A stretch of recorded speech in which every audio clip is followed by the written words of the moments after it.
சரி, மொத்தம் 7 அடிப்படை அளவு. நீளத்துக்கு எஸ்ஐ யூனிட் வந்து மீட்ரு, நிறைக்கு கிலோகிராம், அதான் எஸ்ஐ யூனிட்டு. அதுக்கப்புறம் காலத்துக்கு வினாடி தான், என்ன ஹவர்லாம் கிடையாது, வினாடி தான். அதுக்கப்புறம் பொருளின் அளவுக்கு மோல், பொருளின் அளவுனா மோல். அடுத்தது ஒளிச்செறிவுனா கேண்டிலா, அடுத்தது ஒளிச்செறிவு கேண்டிலா. அடுத்த வெப்பநிலைக்கு கெல்வின், வெப்பநிலைக்கு 3 அலகு இருக்குது. என்னெல்லாம் இருக்குன்னா ஃபாரன்ஹீட் இருக்குது, அப்புறம் அந்த செல்சியஸ் இருக்குது, கெல்வின் இருக்குது. ஆனால் எஸ்ஐ யூனிட்னா என்ன எழுதணும், கெல்வின் மட்டும்தான் எழுதணும். சரிங்களா, எஸ்ஐ அலகு கெல்வின். அடுத்தது இப்போ வந்து மீட்ரு பார்த்தோம், அப்படி தானே, நீளத்தின் அலகு மீட்டர். மீட்டருக்கு வந்து அதனுடைய முன்னோட்டுன்னு சொல்லும்போது டெசிமீட்டர் முன்னால் வருது, டெசிமீட்டர். அடுத்தது 100 சென்டிமீட்டர், அடுத்தது 1000 மில்லி மீட்டர். அடுத்தது நானோமீட்டராக சொல்லும்போது 90 வரும், நானோமீட்டர். அப்புறம் வந்து அப்படி முன்னோட்டாக வருது, அதுதான் முன்னோட்டும்பாங்க. சரிங்களா. அப்போ அதனுடைய துணை பன்மடங்கு என்னன்னு கேட்டோன்னா, இப்போ வந்து டெசிமீட்டர்னா 1/10ங்கிறது அதனுடைய துணை மடங்கு. அடுத்தது சென்டிமீட்டர்னா 1/100. டெசிக்கு அதாவது 10 டெசிமீட்டர், 10 டெசிமீட்டர் = 1 மீட்டர். புரியுதா? அப்போ அந்த துணை பன்மடங்குங்கும் போது 1/10 தான் என்னது, மீட்டர்ல 10ல் 1 பங்கு தான் என்னது 1 டெசிமீட்டர்னு வரும். புரியுதா? அதே மாதிரி 100 சென்டிமீட்டர், அப்போ அதை எப்படி வெயிட் பண்ணணும், 1/100 மீட்டர். புரியுதுங்களா? மீட்டர்ல 100ல் 1 பங்கு தான் என்னது 1 சென்டிமீட்டர், அப்படி வரும். அடுத்தது 1000 மில்லி மீட்டர். அப்ப என்ன அதனுடைய துணை பன்மடங்கு எப்படி வரும், 1/1000 மீட்டர். சரிங்களா. அடுத்தது அதே இது மட்டும் கிலோ மட்டும் எப்படி மாறும்னா 1000 மீட்டர் தான் 1 கிலோமீட்டரா மாறும். ஸோ இதை வந்து இதெல்லாம் துணை பன்மடங்குன்னு சொல்லணும், இதை மட்டும் பன்மடங்குன்னு சொல்லணும். கிலோ மட்டும்தான் என்னது சொல்லணும், பன்மடங்கு. அடுத்தது ஒரு 1000 மீட்டர் 1 கிலோமீட்டர். சரிங்களா. மீட்டர் தான் நம்ம இவ்வளோ நேரம் அதை பார்த்தோம். ஆனால் இதில் மீட்டர் 1000 மீட்டர் போது 1 கிலோமீட்டர். அதனால கிலோ மட்டும்தான் என்னது ஆகுது, துணை பன்மடங்காக வரும். இது நம்ம ஆல்ரெடி பார்த்துக்கோம்ல, 1000 மீட்டர் = 1 கிலோமீட்டர். சரியா, கிலோ மட்டும்தான் பன்மடங்காக வரும், மற்றதெல்லாம் துணை பன்மடங்காக வரும். அடுத்தது அதை கொடுத்துருக்காங்க. நெக்ஸ்ட்டு இப்போ ஒரு பொருளை நம்ம ஒரு ஸ்கேலை வச்சு அளக்குறோம், எதனாலும் ஒரு அளவு எடுக்கிறோன்னா அதை நம்ம அதில் பிழை வர்றதுக்கு வாய்ப்பு இருக்குது. நீங்கள் இப்படி நேராக வச்சுக்கிட்டு இப்படி நேராக பார்க்கணும், அந்த செங்குத்து தழுவு கரெக்டாக இருக்கணும். பாருங்கள், பிக்சர் கூட கொடுத்துருக்காங்க. நம்ம இங்கேருந்து சைடாக பார்த்தா அந்த அளவு பிழை வரும் அளவில். அப்போ என்ன பண்ணணும்னா, அவன் சொல்கிறான், ஒரு பொருளின் தோற்ற நிலையை இரு வேறு பார்வை கோடுகளின் வழியே நோக்கும்போது ஏற்படுவதாக தோன்றும் அளவு மாறுபாடு அல்லது அளவிட்டு இடம்பெற்ற இடமாறு தோற்றப்பிழை எனப்படும். ஒரு பொருளோட நம்ம பார்க்குற நிலையை வச்சு, நம்முடைய தோற்ற நிலையை வச்சு அதில் என்ன ஆகுமா, அந்த அளவீட்டில் பிழை ஏற்படுமா, அதுக்கு பேர் இடமாற்று தோற்றப்பிழை. இடம் சைடு இப்படி பார்த்தா அது என்ன ஆகும், இடமாற்று தோற்றப்பிழை. அந்த தோற்றப்பிழை வராமல் இருக்கணும்னா செங்குத்தாக பார்ப்பதன் மூலம் இடமாற்று தோற்றப்பிழையை நம்ம என்ன செய்யலாம், சரி செய்யலாம். அது ஒரு பாயிண்ட் கொடுத்துருக்காங்க. இது வந்து நீளத்தை பற்றி இப்போ ஃபுல்லாக பார்க்குறோம், நீளம் எப்படி எடுக்கிறோம் ஸ்கேலில், அந்த மாதிரி சின்ன கிளாஸில் கொடுத்துருக்காங்க. அடுத்தது நிறை மற்றும் எடை பற்றி பார்ப்போம். நிறைக்கும் எடைக்கும் உள்ள வேறுபாடு அடிக்கடி கேட்பாங்க. நிறைங்கிறது ஒரு பருப்பொருள், ஒரு நிறைங்கிறது ஒரு பருப்பொருள் இடத்தை அடைத்துக்கொள்ளும், அதுதான் நிறை. அதே இது புவியீர்ப்பு எடைங்கிறது புவியீர்ப்பு விசையின் மதிப்பை தான் எடைன்னு சொல்லுவாங்க. புரியுதா? இந்த ஒரு நிறை இருக்குது, இந்த பொருளுக்கு நிறை உண்டு. அது எதனால் சொல்கிறோன்னா, அந்த பருப்பொருளையும் அது இடத்தை அடைத்துக்கொள்ளும் தன்மை பொறுத்து தான் அதை என்ன சொல்கிறோம், நிறைன்னு சொல்கிறோம். சரிங்களா. பருப்பு இப்போ வந்து இதை நான் மோல் பற்றி பார்த்தோம்ல, பொருளின் அளவு மோல்னு சொல்கிறோம்ல, இந்த ஒரு நிறைங்கிற பொருளை நிறைய பருப்பொருட்கள் காணப்படுது. அந்த பொருட்களின் அளவு வந்து 1 மோல் சொல்கிறோம். அந்த 1 மோல்லுமே எவ்வளோ துகள் நண்பர்கள், அந்த 1 மோல்லையுமே எவ்வளோ துகள்கள் இருக்குன்னா 6.023 × 10⁻23 இருக்குமா, துகள்கள் இருக்குமா. இந்த குட்டி பாட்டுக்கள்ல எவ்வளவு துகள்கள் காணப்படுதா? 6. அதை தான் என்ன சொல்றாங்கன்னா அவகட்ரா எண் மதிப்புன்னு சொல்லுவாங்க. சரியா? அந்த ஒரு மோலுங்கிறது இஸ் ஈக்குவல் டு 6.023 × 10⁻23க்கு சமம், துகளுக்கு சமம். சரிங்களா?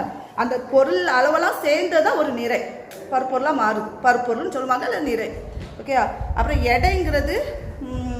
எடைங்கிறது இந்த பொருளை வந்து அதோடைய புவியீர்ப்பு விசையின் மதிப்பை தான் எடைன்னு சொல்லுவாங்க. எடை வேற, நிறை வேற. இந்த எடை வந்து இடத்துக்கு இடம் மாறுபடும். இங்கே வந்து நமக்கு வந்து எடை வந்து 60ன்னு வச்சுடுங்க. அதே இது நம்ம ஒரு நிலவுக்கு கொண்டு போனோம்னா அதோட எடை வந்து மாறும். ஆனால் நிறை இங்கே 60 கிலோன்னா அதே இது நிறை அங்கே போட்டு பார்க்கும்போது அது 60 கிலோவாக தான் இருக்கும். ஆனால் எடை மாறும். சரிங்களா? எடைக்கு ஃபார்முலா இதில் இந்த புக்கில் இல்லை. W = M × G. என்ன? M × G. நான் சொன்னேன்ல, எடைனால எதை சம்பந்தமானது? புவியீர்ப்பு முடுக்கத்துக்கு சம்பந்தமானது. சரியா? அப்போ எர்த்தோட பூமியினுடைய புவியீர்ப்பு முடுக்கம் என்னது?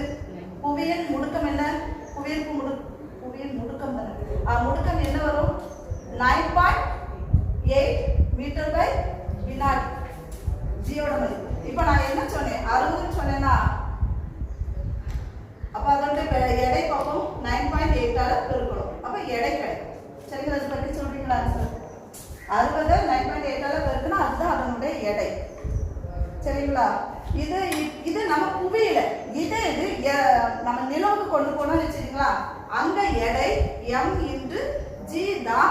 ஆனா நிலவில் அதனுடைய முடுக்கம் எப்படி இருக்கும்னா 1.62/1.62. புரியுதா? அப்ப எடை மாறதானே செய்யும். புவியீர்ப்பு முடுக்கம் மாற என்னதாகும்? எடை மாறுமா? ஸோ அதான் நிறை மாறாது, எடை மாறும். சரிங்களா? கான்செப்ட் புரியுதா? இது வேணா இதை போட்டு ஏதாவது ஒரு அளவு போட்டு வேணா பாருங்க.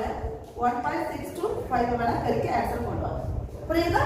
அப்ப இங்க எடை வேற வரும், இங்க எடை வேற வரும். சரியா? நிலவு. அடுத்தது 3வது பாயிண்ட்.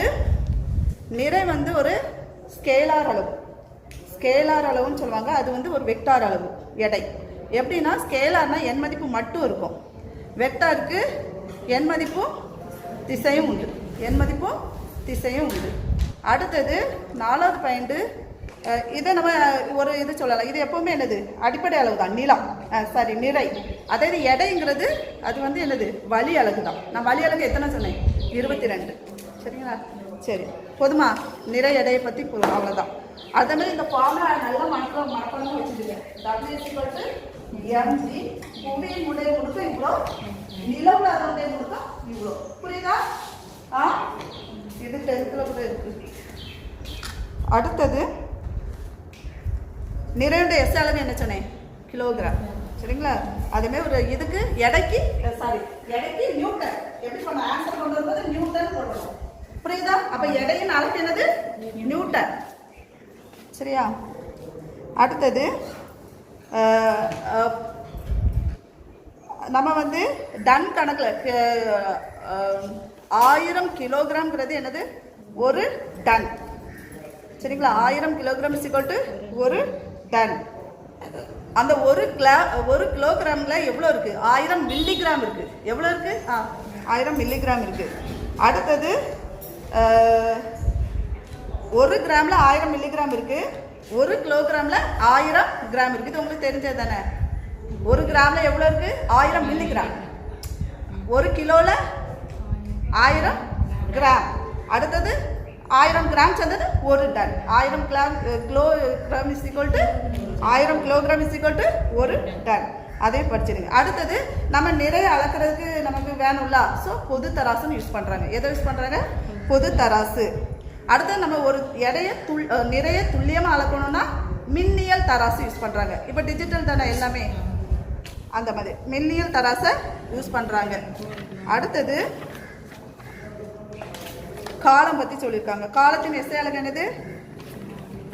காலத்தின் எஸ்ஐ அலகு வினாடி. மறந்துடாதீங்க. அடுத்தது முற்காலத்தில் மக்கள் பகல் நேரத்தை கணக்கிட மணல் கடிகாரம் மற்றும் சூரிய கடிகாரத்தை பயன்படுத்தினாங்க. முற்காலத்தில் மக்கள் டைமை பார்க்குறதுக்கு எதை யூஸ் பண்ணியிருக்காங்க? சூரிய கடிகாரமும் மணல் கடிகாரம். மைண்டில் அதை வச்சுருங்க. அது ஒரு கொஸ்டின். நவீன காலத்தில், அது முற்காலம், இது நவீன காலம். அப்போ என்ன யூஸ் பண்ணுறாங்க? மின்னணு கடிகாரம், ஸ்டாப் வாட்ச், நிறுத்து கடிகாரம் போன்ற உபகரணங்களை நேரத்துக்காக பயன்படுத்துகிறாங்க. One word. அடுத்தது மேலே அறியறதுக்கு ஓடோமீட்டர்ங்கிற ஒரு கருவி வச்சு தானியங்கி வாகனங்கள் கடக்கும் தொலைவை கணக்கிடுவதற்கு பயன்படுத்துகிறாங்க. ஓடோமீட்டர் எதுக்கு யூஸ் ஆகுதுன்னா, ஆட்டோமேட்டிக்காக வண்டி போகிற அந்த அந்த அதனுடைய தொலைவை, தானியங்கி வாகனங்கள் கடக்கும் தொலைவை கணக்கிட பயன்படும் கருவியின் பெயர் ஓடோமீட்டர். ஓடோமீட்டர் தானியங்கி கருவியின் கடக்கும் தொலைவை கணக்கிடுவதற்கு ஓடோமீட்டர்ங்கிற ஒரு கருவி பயன்படுது. சரிங்களா? அடுத்தது நம்ம இவ்வளோ நேரம் எஸ்ஐ யூனிட் பார்த்தோம்ல, இதுக்கு ஸ்டாண்டர்ட் வேல்யூ எஸ்ஐன்னா என்னது? International system of units. எஸ்ஐங்கிறதுக்கு என்னது? எஸ்ஐங்கிறது ஐ முதல் எழுதிடுங்க. International system of units. சரிங்களா? எஸ்ஐ யூனிட்னா இதுல தமிழ்ல பன்னாட்டு அலகு. பன்னாட்டு அலகு அதாவது நான் சொன்ன ஆங்கில அலகு FPS. அது வந்து ஆங்கிலேயர்கள் மட்டும் அதை யூஸ் பண்ணுவாங்க. பன்னாட்டுனா உலக அளவில் பயன்படுத்துறது எதுதானா? இந்த நம்ம 7 யூனிட் தான். சரிங்களா? International system of unit. அடுத்தது இந்த இதை என்ன சொல்லலாம்? மெட்ரிக் முறைன்னு சொல்லுவாங்க. என்ன சொல்லுவாங்க? மெட்ரிக் முறை அல்லது திட்ட அலகுன்னு சொல்லுவாங்க. திட்ட அலகுனா எஸ்ஐ. அதான் எஸ்ஐ தான் திட்ட அலகு.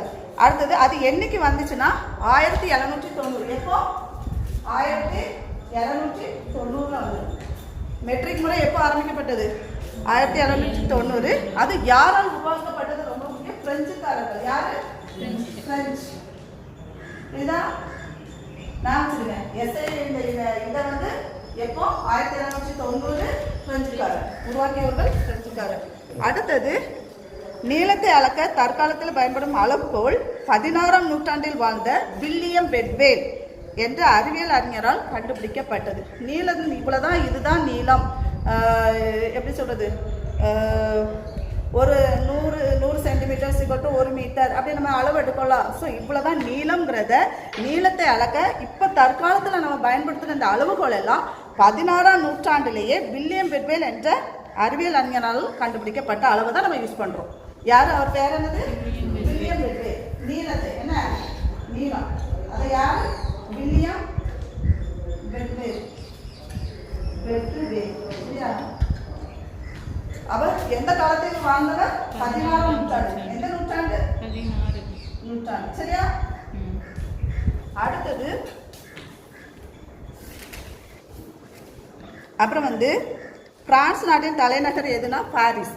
அங்கே எடைகள் மற்றும் அளவீடுகளுக்கான அனைத்துலக நிறுவனம் உள்ளதாம். எடை மற்றும் அளவீடுகளுக்கான அனைத்துலக ஒரு நிறுவனம் எங்கே இருந்துச்சு? பிரான்ஸ் நாட்டில் உள்ள பாரிஸில் இருக்குது. இதுதான் எடைனா இவ்வளோ. இது ஒரு எடை வச்சுட்டு தானே உலகத்துக்கெல்லாம் இதுதான் 1 கிலோ அப்படிங்கிற மாதிரி காட்ட முடியும். ஸோ அதுக்குரிய நிறுவனமே எங்கே தான் இருக்கா? பாரிஸில் இருக்குது. அதை செஞ்ச உலோகம், அந்த 1 கிலோங்கிற படியை எப்படி செய்கிறாங்கன்னா, பிளாட்டினம் இரிடியம் அந்த 2 உலோக கலவையிலான ஒரு படித்தர மீட்டர் கம்பி ஒன்று உருவாக்கி வச்சுருக்காங்க. எப்படி? அது ஒரு உருளை கம்பி மாதிரி வச்சுருக்காங்க. அது எது சேர்ந்தது? பிளாட்டினம் மற்றும் இரிடியம். எதுலாம்? Platinum iridium plus iridium. EDEM. சரியா? இந்த 2 சேர்ந்த ஒரு மீட்டர் அளவிலான ஒரு உலோக கலவை. சரியா? ஒரு கம்பி. அதை தான் எங்கே இருக்குது? பிரான்ஸ் நாட்டில் வச்சுருக்காங்க. அதுதான் பேசிக் அளவு. அதை வச்சு தான் எல்லாமே 1 கிலோனா அதே அளவு தான். சரியா? அடுத்தது 1 கிலோகிராம் என்பது பிரான்சில் உள்ள செவ்ரேஸ் என்ற இடத்துல சர்வதேச எடைகள் மற்றும் அளவீடுகளுக்கான அனைத்துலக நிறுவனத்தில் 1889 நிறுவப்பட்ட பிளாட்டினம் இரிடியம் உலோக கலவையிலான ஒரு உலோக தண்டின் நிறைக்கு சமம். அது மீட்டர் கம்மியாக யூஸ் பண்ணியிருக்காங்க. நீளம்னா என்னது? மீட்டர். இப்போ கொடுக்குறது என்னது? எடை. மீட்டருக்கு ஒரு இது, எடைக்கு ஒரு இது வேணும்ல. ஸோ இது எங்கே இருக்குன்னா பாரிஸில் உள்ள செவ்ரஸ்ங்கிற இடத்துல தான். எந்த இடம்? செவ்ரஸில். எப்போ உருவாக்கப்பட்டது? 1889. 1889 எங்கே? பாரிஸில் உள்ள பிரான்ஸில் உள்ள செவ்ரஸ்ங்கிற இடத்துல இது வச்சிருக்காங்க. அது என்னது கண்டுபிடிக்கிறது? எடையை கண்டுபிடிக்கக்கூடிய அதே மாதிரி பிளாட்டினம் இரிடியத்தாலான ஒரு உலோக எடை பொருள். சரிங்களா? புரிஞ்சிச்சா? இப்போ அதே மாதிரி இந்த கம்பி இருக்குல்ல, இந்த பிளாட்டினம் நீலக்கலர் இந்த கம்பி இதோடைய மாடல் ஒன்று நம்ம டெல்லியிலே ஒன்று வச்சுருக்காங்களாம். அந்த நீளத்தை அளவிடுற அந்த அளவுகோல எங்கே இருக்கான்? டெல்லியில் ஒன்று இருக்குது. அதையும் எழுதி வச்சுக்கோங்க பக்கத்தில். டெல்லியில் தேசிய இயற்பியல் ஆய்வகத்தில் வைக்கப்பட்டுள்ளது. டெல்லியில் உள்ள இயற்பியல் ஆய்வகம் ஃபிசிக்ஸ் லேபில் வச்சுருக்காங்க. சரி சரி, அடுத்த யூனிட்டும் பார்த்துருவோம். சரி, நான் இதில் கொஷின் இருக்குது புக் பேக்கு சொல்கிறத பற்றி நமக்கு. ஒரு மரத்தின் சுற்றளவை அளவிட பயன்படுவது என்னது? ஸ்கேலை வச்சு யூஸ் பண்ணுவீங்களா? முடியாது. அதுக்கு பேர் என்னது? டேப்பு, அளவு நாடா. அது தமிழ் என்னது? அளவு நாடா. அடுத்து 7 மீட்டர் என்பது சென்டிமீட்டரில் எப்படி சொல்றீங்க? 7 மீட்டரை சென்டிமீட்டராக மாற்றணும். 7 மீட்டரை சென்டிமீட்டராக மாற்றணும். மீட்டருக்கும் சென்டிமீட்டருக்குள்ள கனெக்ஷனை முதல்ல யோசிங்க. மீட்டருக்கும் சென்டிமீட்டருக்குள்ள கனெக்ஷன் 100 சென்டிமீட்டர் ஒரு மீட்டர். நான் என்ன சொல்றேன்? 7 மீட்டர். அப்ப என்ன வரும்? 1 மீட்டர் இது. அப்ப இதுக்கு 7னா 700 தானே? 700 மீட்டரா மாறும். அப்படிதானே? Correct answer. சரிங்களா? புரியுதுல்ல? 700 சென்டிமீட்டர் எப்படி சொல்லணும்? சென்டிமீட்டரா மாற்றணும். அப்படிதானே? 700 சென்டிமீட்டர்.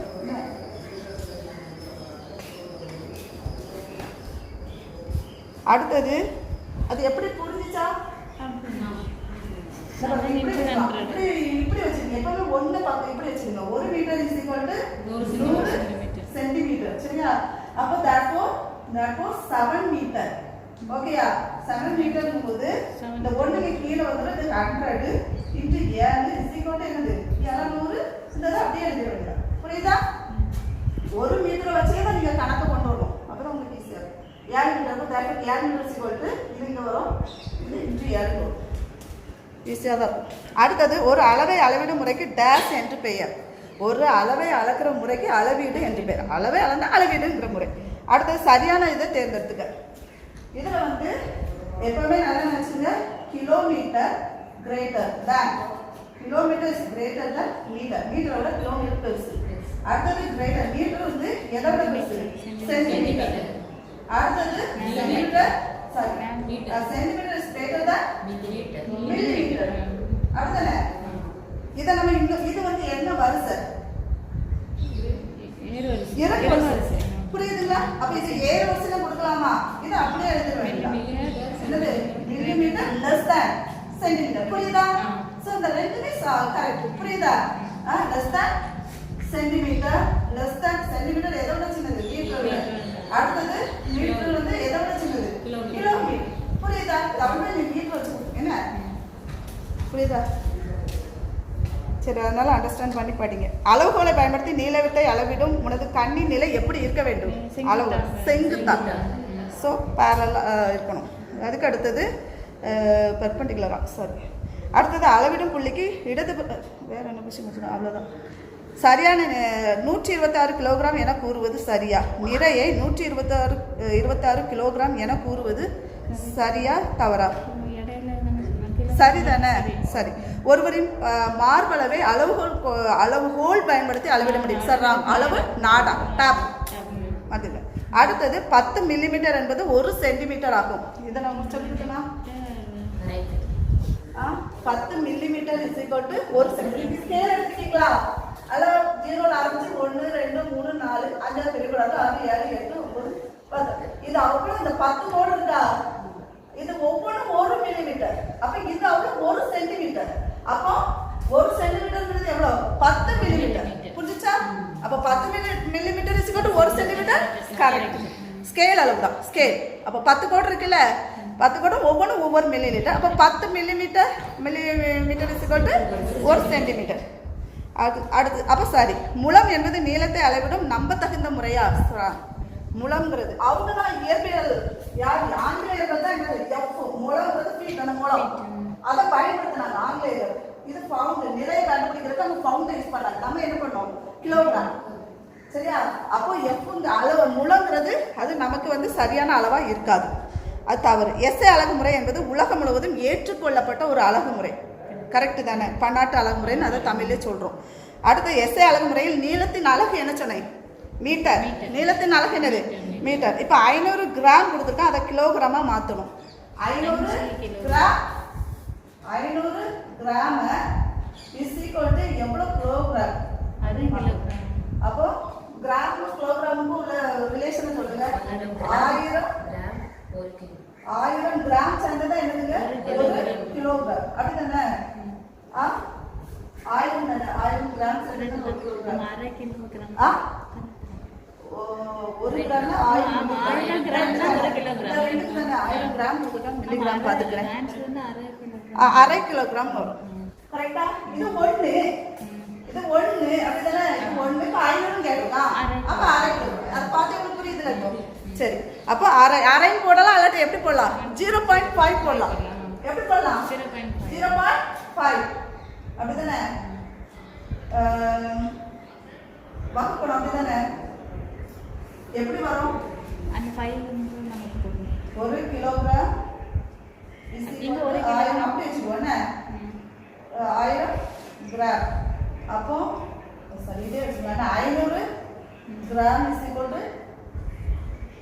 டு வகுத்தல் வரும். என்ன 1/1000 வரும் இன்டு 500. அப்போ வகுத்த எவ்வளோ வரும்? 2 10 1 அப்போ 1/2 என்னங்க வரும்? 0.5 போடலாம். புரியுதா? அப்போ என்ன சொல்லலாம்? 1/2 கிலோகிராமும் சொல்லலாம், 0.5 கிலோகிராம் சொல்லலாம். சரியா? அடுத்தது 1 மீட்டர் = டேஷ் சென்டிமீட்டர். ஸ்கேல் இருக்குல்ல, நம்மகிட்ட இருக்கு 15 சென்டிமீட்டர் இருக்கு, 30 சென்டிமீட்டர் இருக்கு, 60 சென்டிமீட்டர் இருக்கு. இதே இது துணி கடையில் ஒரு 100 சென்டிமீட்டர். 100 சென்டிமீட்டர்ங்கிறது என்னது? 1 மீட்டர். அப்போ ஜவுளி கடையில் யூஸ் பண்ணுறது என்னது? 1 மீட்டர் ஸ்கேல். அது எதுக்கு ஈக்குவல்? 100 சென்டிமீட்டருக்கு. அப்போ 100 centimetre 1 metre is equal to dash centimetre 100 centimetre. ஸ்கேலை நான் வச்சுருங்க. அடுத்தது 5 கிலோமீட்டர் இருக்குது.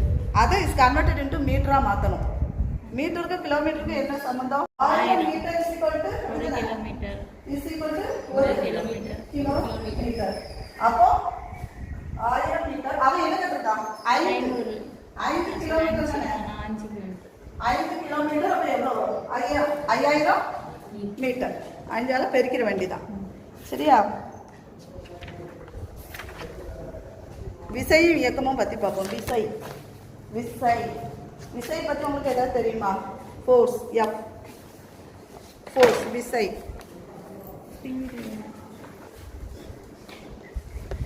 விசைங்கிறது தள்ளுதல் அல்லது உந்துதல். தள்ளுதல் அல்லது உந்துதல் தான் என்னது? விசை என்று அழைக்கப்படுகிறது. நடத்தவா வேண்டாமா?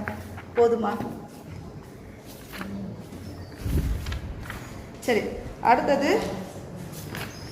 அதில் ஒரு பாயிண்ட்டுக்கு அதை சொல்லிடுறேன். இந்தியாவின் பழங்கால வானியலாளர் யாருன்னா ஆரியப்பட்டா. வானியலாளர் அவர் யாரு? ஃபுல்லாக ஸ்பேஸை வந்து ரிசர்ச் பண்ணுறவர் வானியலாளர். அவர் பேர் ஆரியப்பட்டா. அவர் என்ன பண்ணுறாருன்னா, பூமியானது மேற்கிலிருந்து கிழக்கே தானே சுற்ற வேண்டும்ங்கிறத அனுமதித்தார். எப்படி? பூமி இருக்கலாம், நம்ம பூமி எப்படி சுற்றுதா? மேற்கிலிருந்து கிழக்காக சுற்றுகிறதாக அனுமதித்தார். அப்போ ஆரியப்பட்டா அப்படின்னு நினச்சிடுங்க. அது ஒன்று. சரியா? அடுத்தது ஒரு பொருளானது ஒரு நிலையிலிருந்து பார்ப்பவருக்கு ஓய்வு நிலையில் இருப்பது போலவும் மற்றொரு நிலையில இருந்து பார்ப்பவருக்கு இயக்கத்தில் இருப்பது போலவும் தோன்றும். எனவே ஓய்வு அல்லது இயக்க நிலை என்பது அதனை காண்பவரது நிலையை பொறுத்து மாறக்கூடியதாகையால் அதை என்ன சொல்லுவாங்கன்னா சார்புடையவை என்கிறோம். அது அவங்கள சார்ந்து நடக்கிறதுனால, இப்போ நான் பஸ்ஸில் போயிட்டுருக்கேன், அவர் நின்றுட்டு இருக்காரு, எனக்கு பார்க்கும்போது அவர் ஓய்வில் இருக்கிற மாதிரி தெரியும். அந்த அப்படி அதாவது ஒருத்தங்களுக்கு ஓய்வில் இருக்கிற மாதிரி தெரியும், ஒருத்தங்களுக்கு எப்படி இருக்கும்? இயக்கத்தில் இருக்கிற மாதிரி இருக்கும். ரெண்டுமே அவங்க சார்பு, அவங்களே சார்ந்து இருக்கிறதுனால அது என்ன? சார்புடையவை என்று ஒரு வார்த்தை சொல்கிறாங்க. என்ன? சார்புடையவை. அடுத்தது பொருட்கள் மீது உயிரில்ல அல்லது உயிரற்ற காரணிகளால் செயல்படுத்தும் தள்ளுதல் அல்லது இழுத்தலை விசை என்று அழைக்கப்படுகிறது. இது டெஃபினிஷன், விசைக்குரிய டெஃபினிஷன். தள்ளுதல், இழுத்தல், புஷ் இந்த புஷ் புல், அதை ஞாபகம் வச்சுருங்க, அது விசை. சரியா? அடுத்தது தொடு விசை, தொடா விசைன்னு 2 விசை இருக்குது. தொடு விசை, தொடா விசை. அதில் வந்து தொடு விசைக்கு எக்ஸாம்பிள் என்னது? நம்ம ஏதாவது ஒரு பந்தை காலை வச்சு உதைக்கணும்னு வச்சுக்கலாம், அது தொடு விசை. சரிங்களா? தொட்டனால தான் அது பறக்குது, இல்லாட்டா அப்படியே தான் இருக்கும் பந்து. அடுத்தது தொடா விசைக்கு எக்ஸாம்பிள் என்ன சொல்லலாம்? காந்தம் இருக்கிற பொருட்களை நம்ம கிட்ட கொண்டு போனாலும் என்னது? அது அட்ராக்ட் பண்ணுதா? ஸோ அது தொடா விசை. Okay, correct, super. அடுத்தது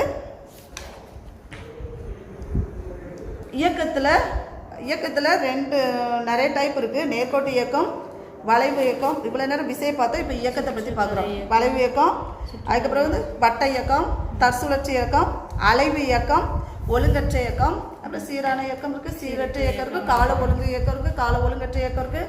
அதெல்லாம் ஒவ்வொரு இதுக்கு ஒவ்வொரு எக்ஸாம்பிள் வரும். அதெல்லாம் தனித்தனியாக படிச்சுக்கணும். சரி, நேர்கோட்டு இயக்கத்துக்கு எதுவும் சொல்லலாம்.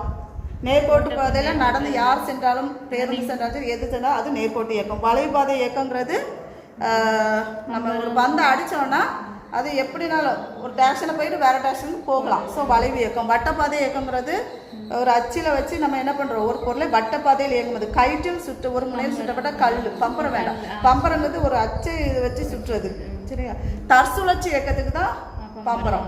அடுத்தது அலைவு இயக்கங்கிறது ஒரு மையப்புள்ளி இருக்கும், இங்கே போயிட்டு அந்த புள்ளிக்கு வரும், திரும்ப இங்கே போயிட்டு அந்த புள்ளிக்கு வரும். அதுதான் என்னது, ஒரு பொருள் ஒரு புள்ளியை மையமாக கொண்டு ஒரு குறிப்பிட்ட கால இடைவெளியில் முன்னும் பின்னுமாக வந்தால் அதுக்கு பேர் அலைவு இயக்கம். அடுத்தது ஒழுங்கற்ற இயக்கங்கிறது ஒரு ஈயினுடைய இயக்கம், அல்லது ஜனக்கூட்ட மக்கள் நிறைய இருக்காங்க, அதில் ஒரு பஸ்ஸு போகுது, இவன் எப்படி திரும்ப இப்படி பண்ணுவான் அப்படி தானே. ஸோ அது வந்து என்னது, ஒரு ஒழுங்கற்ற இயக்கம். ஈயின் இயக்கம் ஒழுங்கற்ற இயக்கம். சரியா? அடுத்தது அலைவானது அதிவேகமாக நடைபெறும் போது நாம் இயக்கத்தினை அதிர்வுறுதல் என்று அழைக்கிறோம். இந்த அலைவானது வேகமாக நடந்துச்சுன்னா அதுக்கு பேர் அதிர்வுன்னு பேர். சரிங்களா? அந்த அலையினால தான் அதிர்வு உருவாகும். அது இப்படி இருக்கலாம். வைப்ரேஷன். இது வந்து ஒரு அலைவும்பாங்க. இதே இது இப்படி வந்து அதிர்வு. சரியா? அது அதிர்வும்பாங்க. அப்போ அலையினுடைய ரிலேட்டட் தான் அது அதிர்வு. அடுத்தது இதில் ஒரு பாயிண்ட் கொடுத்துருக்கான். அலைவு இயக்கம் எல்லாமே எதை குறிக்குதுன்னா கால ஒழுங்கு இயக்கமாக இருக்குமா. ஆனால் அனைத்து கால ஒழுங்கு இயக்கங்களும் அலைவு இயக்கங்களாக இருக்காதான். சரிங்களா? அதில் எப்படின்னா, உதாரணமாக புவியை சுற்றி நிலவின் இயக்கம் ஒரு கால ஒழுங்கு இயக்கம். 365 நாள் தான் நம்ம எத்தனை நாள் சுற்றும் நிலவு, அது கூடல நிலவு சுற்றி வர்ற நாள் தெரியல. ஸோ ஒரு கால ஒழுங்கு, இவ்வளோ காலத்துக்குள்ள தான் அது பூமியை சுற்றி வரும்.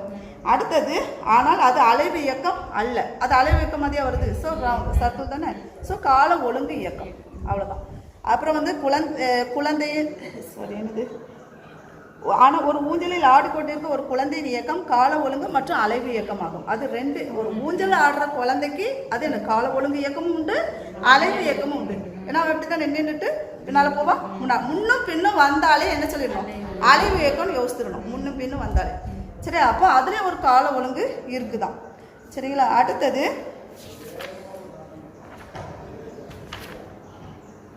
சராசரி வேகம் கண்டுபிடிக்க நம்ம அன்றைக்கி சொன்னேன். வேகம் = தொலைவு பை காலம், டிஸ்டன்ஸ் பை டைம். அது நான் ஆல்ரெடி அன்றைக்கி நடத்தியாச்சு. சரியா? அடுத்தது அப்போ அதுக்கு வந்து ஃபார்முலா என்ன வரும், வேகம் = தொலைவு பை காலம், மீட்டர் பை வினாடி. தொலைவுக்கு என்னது, தொலைவு நீளம் எல்லாம் ஒன்று தான். சரியா? அதே இது பெரிய அளவில் சொல்லும்போது கிலோமீட்டர் பை மணி, கிலோமீட்டர் பை மணி. அது வந்து மீட்டர் பை வினாடி, இது கிலோமீட்டர் பை மணி, பெரிய அளவு. அடுத்தது கொடுத்தோம் உசைன் போல்ட்டை பற்றி சொல்லிருக்கு.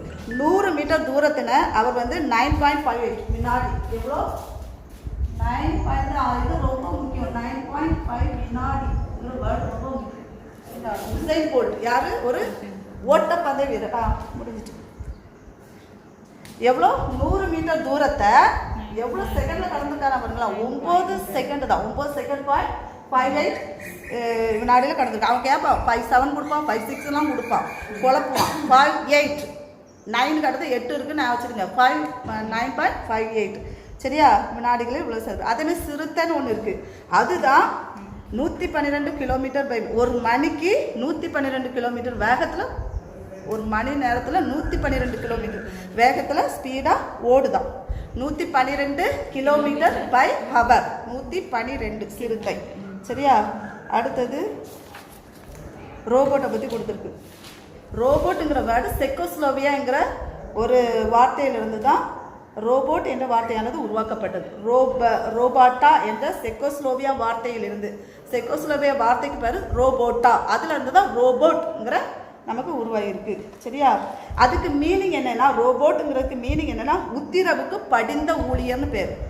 ஊழியர் வேற கொடுப்பான், ஊழியருக்கு பேர அடிமைன்னு கொடுக்கான். ஊழியர் நான் வச்சிருக்கேன். உத்தரவுக்கு படிந்த ஊழியர் ரோபோட்டு தான். சரிங்களா?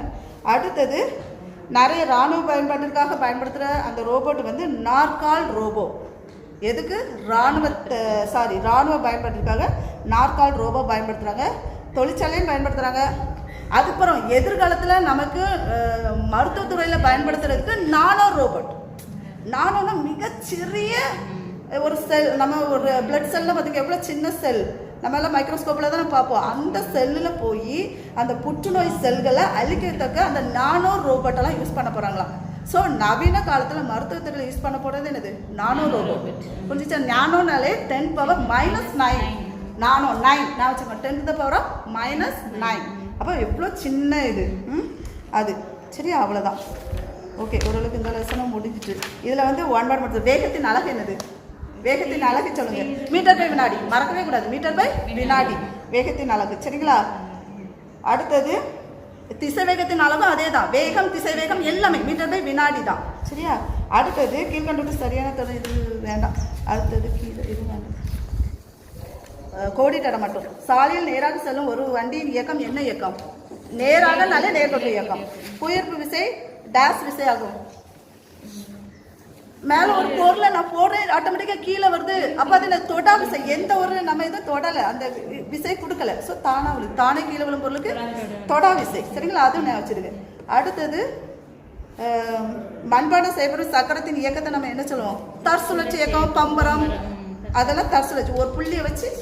சரி, அடுத்தது ஒரு பொருள் சமகால இடைவெளி சமத்தளவை கடக்குமானால் அப்பொருளின் இயக்கம் என்னது?